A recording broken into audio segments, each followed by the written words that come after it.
Coucou les coachs et futurs coachs, voilà, j'espère que vous allez bien. Alors si je vous parle d'une boisson qui vous donne des ailes, vous savez de qui je parle.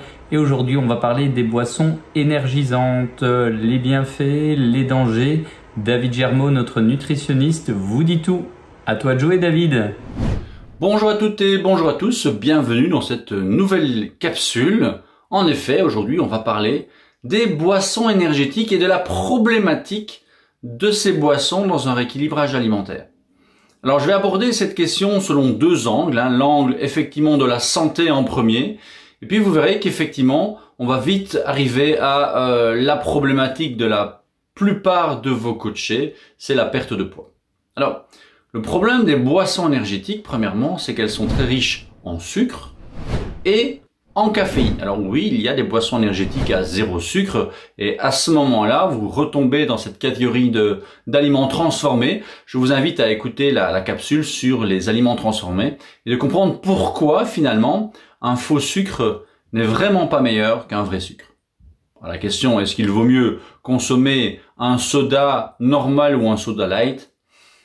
Je dirais que à quantité raisonnable, il vaut mieux un soda normal. Alors évidemment, si vous me demandez s'il est préférable d'avoir telle ou telle maladie à choisir entre les deux, non, si vous le consommez de manière régulière, ne consommez pas de soda, qu'il soit light ou non light, il n'y a pas de meilleur choix. C'est vraiment si c'est exceptionnel.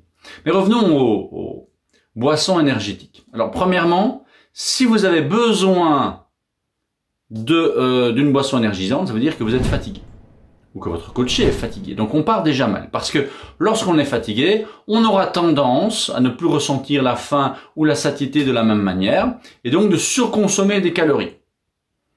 Alors oui, vous allez me dire, si la personne est fatiguée et qu'elle ne prend que une boisson énergisante, elle n'aura pas beaucoup de calories.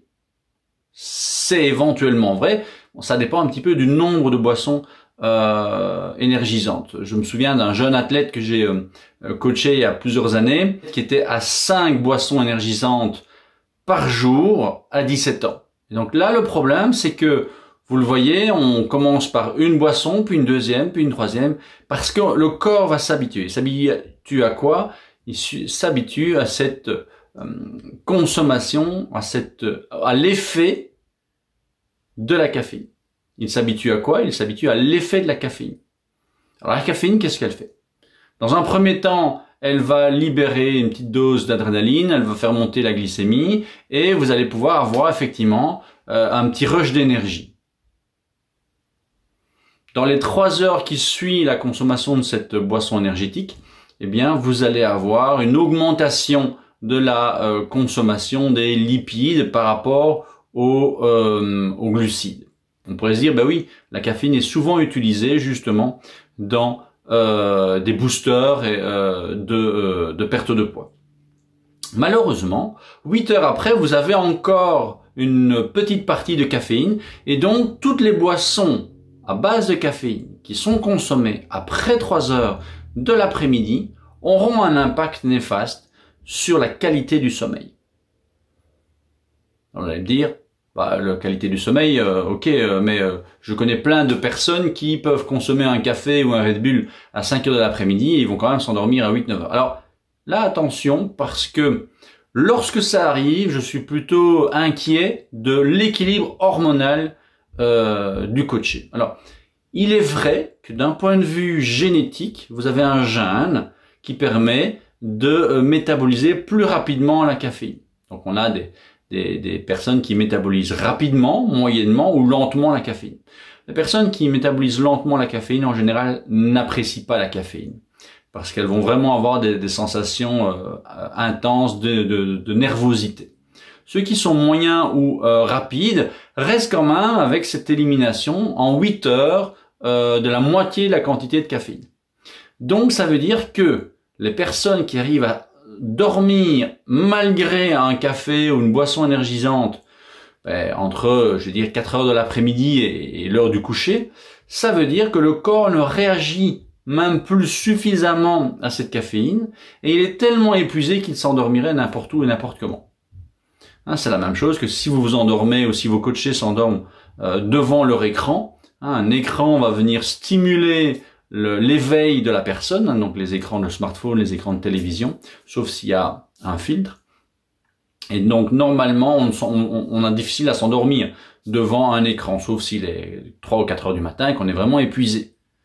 Mais si à 8h30, 9h du soir, on somnole devant la télévision alors qu'on a pris un café 2 heures avant, là il est grand temps de se poser la question de l'hygiène de vie et d'un possible épuisement, hein, d'un pré-burnout qui peut durer pendant des années. Donc attention à l'impact hormonal de toutes ces boissons énergétiques, surtout à un âge plus jeune. Maintenant, au niveau de la perte de poids, est-ce que ça a un impact? On a dit que 3 heures après avoir pris de la caféine, on avait une augmentation du métabolisme des lipides. C'est exact, mais attention, on est entre 1 et 3 tasses de café maximum par jour pour ne pas avoir justement les effets néfastes dont on vient de parler sur le système hormonal. Et c'est pas parce qu'on consomme plus de café qu'on va brûler à chaque fois plus de lipides. Mais si ça perturbe le sommeil, on sait que le sommeil est extrêmement important pour la récupération et pour la perte de poids. Lorsque vous manquez de sommeil, eh bien, vous aurez plus difficile à ressentir l'effet de satiété, vous aurez plus faim parce que le corps fatigué va aller chercher des calories. Et en plus, le manque de sommeil entraîne un processus inflammatoire, qui est un processus qui est fort proche du processus inflammatoire entraîné par ou en parallèle à la prise de poids. Donc on n'est vraiment pas sur un terrain optimal pour perdre du poids lorsque l'on surconsomme de la caféine. Alors comment faire pour gérer ça? Premièrement, on va limiter à 1 à 3 tasses de café pour ceux qui consomment du café par jour. Hein, pour quelqu'un de 70 kg, de 70 kg, 1 à 3 tasses. Idéalement, c'est 1 tasse, maximum c'est 3 tasses. Réparties entre l'heure du réveil et 2-3 heures de l'après-midi. Ça dépend un petit peu. Ça, c'est idéal. Les autres boissons énergisantes, il faut vraiment les éviter au maximum. Parce que si vous regardez la composition, il y a en plus du sucre et de la caféine, des adjuvants et des conservateurs et toutes ces molécules qui viennent perturber l'équilibre du système nerveux. On a la taurine pendant certaines boissons. Tout cela va venir surexciter le système. Tout le monde n'aura pas la même capacité à métaboliser ces molécules. Donc, pour un axe de rééquilibrage alimentaire, pour la santé et pour la perte de poids, on évite les boissons énergisantes. Je sais que vous aurez ou vous avez déjà des coachés qui ont cette problématique d'être en surpoids, fatigués et finalement de survivre sur les boissons énergisantes.